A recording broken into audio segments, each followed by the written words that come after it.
Is up, everybody? Keith Jamison, go back guy to 31 across the DFS industry. We back. It's been a while. We've had postponements, we've had holidays, we've had FA Cups, we've had League Cups, but we're finally back for the EPL. And I was going to say 4-game slate, but just before getting on this video, it's Friday, January 14th, as I'm recording this.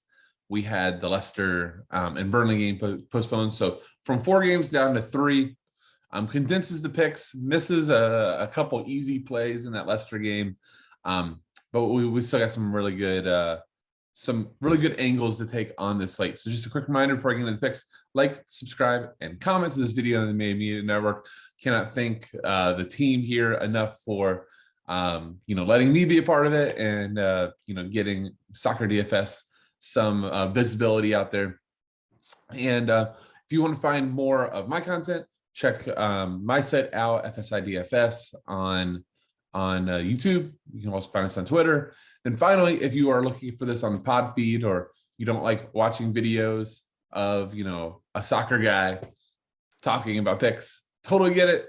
Make sure you check out those pod stations. Daily fantasy picks and bets to mix is where you can find this. Make sure you subscribe to that as well. All right, let's get into it. 3 games. I'm going to say 4 at some point, but 3 games. Our biggest favorite on the slate is Newcastle, with a few new signings, plus 100 at home for Watford. This is the only game. We have all these games are going to be at 2.5 totals, but this is the only game with a little bit of juice on the over. Second biggest favorite is Everton, actually away, and what could be a sort of kind of relegation battle if Everton doesn't get their act together. Never thought I would say that. But plus 105 versus Norwich. And finally, 2 mid-table teams, Wolves plus 125 versus Southampton. At the top, look, I'll just say this on the slate construction. I think the most important thing you can do here is really figure out your forwards. I think there's a lot of ways you can go. You can just try to jam in a couple of guys at the top. Are they necessarily worth the juice? Is the juice worth the squeeze up top? I don't know. We'll see. I think that's going to be results, but there's a couple of guys at the top. There's some interesting guys in the middle, and then we may even have a full punt. I think defender is absolutely loaded. Midfield, we have James Ward-Prowse, I'll mention in a minute, who's always good for double digits. So there's a lot of ways that you can go at mid and D. I think forward is really going to decide the slate, as it feels like it often does. But, you're going to be able to lock in some great plays at defender, some really solid plays at midfield, and then forward is, I think it's going to be where you really need to be strategic. So Andrews Townsend at 9,700, if in, excuse me, I think is the Everton situation is really difficult. In the cup game, when Andrews Townsend came in, he immediately came on, got 9 crosses in like 30 minutes, scored a goal as well. He's most likely the one on sets. It could likely be a split between him, Demarai Gray. We've seen Anthony Gordon and Andrews Townsend's absence take some sets as well. But, long range has been Townsend. No Lucas Dean now. He's been transferred. So 9,700. Everton is, the second biggest favorite in the slate, pretty much neck and neck with Newcastle.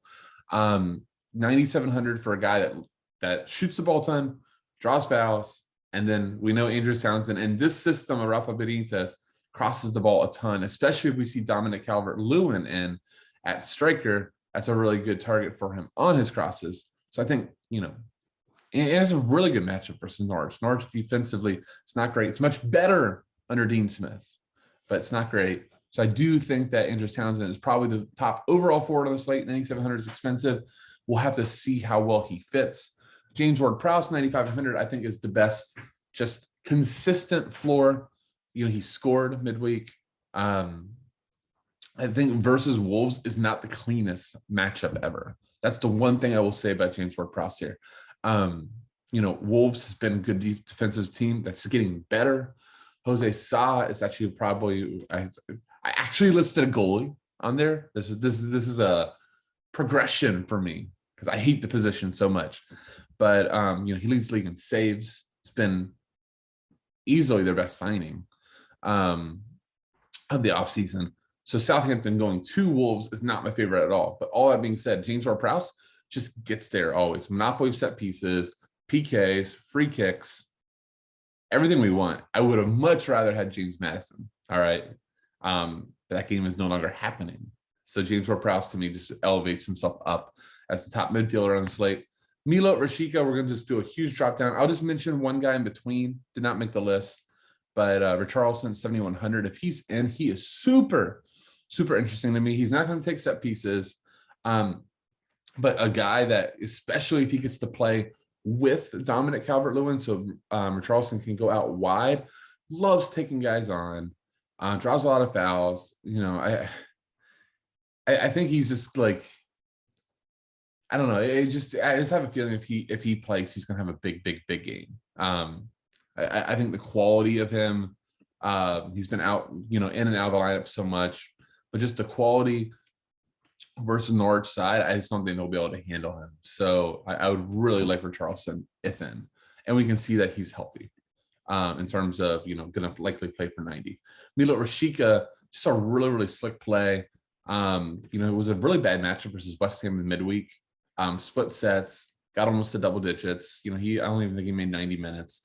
But Rashica, you know, even back to his Bundesliga days, just another one. Like, I love the term like always gets there guy, because I think it encompasses so much what we love about certain players in DFS soccer, because, you know, they always are doing something that is DFS goodness for us, right? They're crossing, they're shooting, they're drawing fouls. I know I've mentioned this before, but those type of guys that just fill up the DFS stat sheet are so valuable. And Rashica actually fills a forward spot as well. So I think he, if starting, will be super popular, sub 7,000.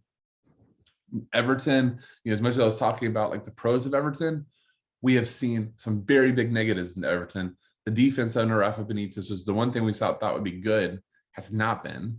You know, they just allowed 2 goals in midweek to Hull City with a pretty good Everton squad out there, and they still allowed 2 goals. This is a home game for Norwich. Norwich has to get some points at least for them to stay up. So, you know, at home, I really do think that Norwich could give Everton a game here. So I like my Milot Rashica quite a bit. Now we're going to get to the defenders, which is just loaded. These 3, if I can fit all 3 of them in, you know, I'm going to do all I can, because I think these are like probably the 3 overall points per dollars best floors on the site. Kieran Trippier, the Newcastle big time signing from Atletico Madrid. We got to see him play in the FA Cup, took corners. We got to see, we know Eddie Howe is very, very attack minded coach, as the complete antithesis of what Trippier had at Atletico Madrid. At Spurs for England, Kieran Trippier is a super attack minded fullback who takes sets, crosses the ball a ton, can even take free kicks. So I think we're going to see a double-digit machine for Trippier in the next couple months for Newcastle as they try to stay up. So 6,300, I think, is close to a lock and load. Ryan Out-Nuri, just look at his logs, you'll see why he is a lock and load as well. Plays wing back for the Wolves. You know, takes some set pieces, crosses the ball a ton of open, everything we want from a fullback. And then Ryan Fraser, I really, really, really am pissed off that he is still defender. He really needs to get out of this defender eligibility. DraftKings, I know you don't really pay too much attention to positional eligibility in EPL, but he played defender like 1 time this season, and now he's been defender for like a month and a half straight. We needed him in midfield here. The 5,200 to me is just a lock and load. I think he had 18 crosses in the FA Cup game. You know, he and Trippier, I don't think there's going to be rhyme or reason to who takes corners. Like, I don't think it's going to be one side the other. Both are right-footed. I think it's going to be whoever's closer to the corner flag, or if there's a specific, you know, play they're going to run, that one guy, you know, crosses it better for that than another. That being said, much like Trippier, Ryan Fraser is Eddie Howe's boy. I've gone on this before, but Eddie Howe loved him at Bournemouth. You know, he gets him at Newcastle, immediately starts starting him, giving him a big role. Ryan Fraser is just a DFS gold player. You know, probably more than almost anyone on his slate. Just has never seen a ball he couldn't cross. That's my type of guy. 5,200. You know, just if he's in, there's no second thought for me. He's in my line. Raul Jimenez. This is not like my prototypical type of cash play, but Raul Jimenez is way too good for be 5,100. Especially in a decent spot for Southampton, who's been leaky in the back. Look, you look at his game logs, and he kind of earns this 5,100 tag, but he's a goal dependent player, goal or bust. I think that if you wanted to punt off the forward position, I think Raul at 5,100 makes a ton of sense at home. So I like that. Jose Sa, I know that I do not like doing goalkeepers. I'm going to talk why I put Jose Sa here, and then I'm also just going to give you a little goalkeeper 101. So again, been leading the EPL in saves. Wolves defensively is starting to look really, really, really good. They just dominated Manchester United at Old Trafford last game. Sa, all season long has been a guy that if you just rode Jose Sa all season as a goalkeeper, you were probably up money because of it. So I think at home, sub 5,000, I think he's by far my favorite keeper on the slate, the guy I trust the most. Now, let me just say this about goalkeeper. 4 cash games for optimal building. One of my subscribers at FSI said this like a year and a half ago. And anytime I get a goalkeeper question on Twitter, on different streams I do, I answer the same way. So the best thing you can do, because goalkeeper is so variant, right? And here's the reason it's so variant. So you could pay up for the most expensive goalkeeper on the slate, right? And a lot of times in Manchester City, that's Ederson, and he gets no saves, right? But the team wins 2-0, 5 points for the win, 5 points for the clean sheet, 10 points.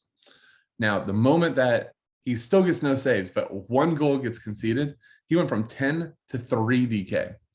Meanwhile, in that same game, Manchester City in that example wins 5-1.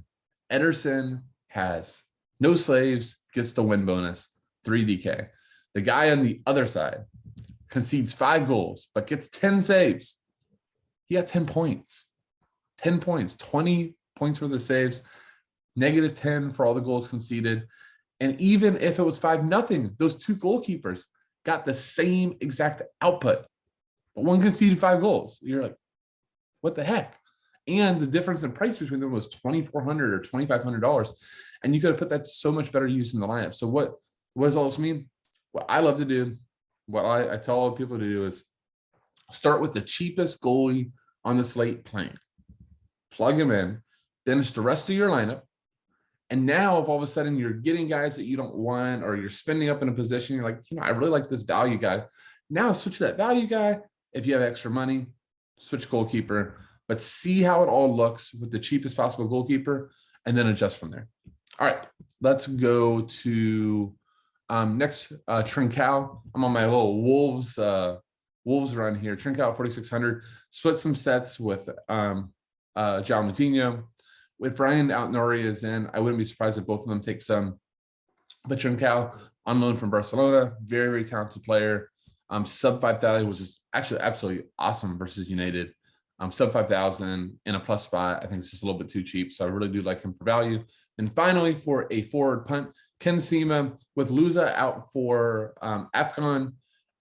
If you don't see Tom Cleverley start and you see Ken Sema start, I think there's a really good shot that Ken Sema is on set pieces at sub 4,000, forward eligible. He can make a ton work. So be on the lookout for him. He has been in the past a DFS friendly guy. All right, that'll do it. Glad to be back. I hope you all are glad to have Saturday EPL back. Just a final reminder, please make sure you give this video a like, subscribe to the Media Network, subscribe to FSI DFS to find more of my content. I should later today have probably later on in the afternoon, have another one of these updates out. Maybe we get some more news. Half the time I do it from my car. Just talking openly about the slate as a whole, going game by game, kind of giving my thoughts on that. So make sure you check that out as well. Thank you all so much for watching. With that, I'll say, see you.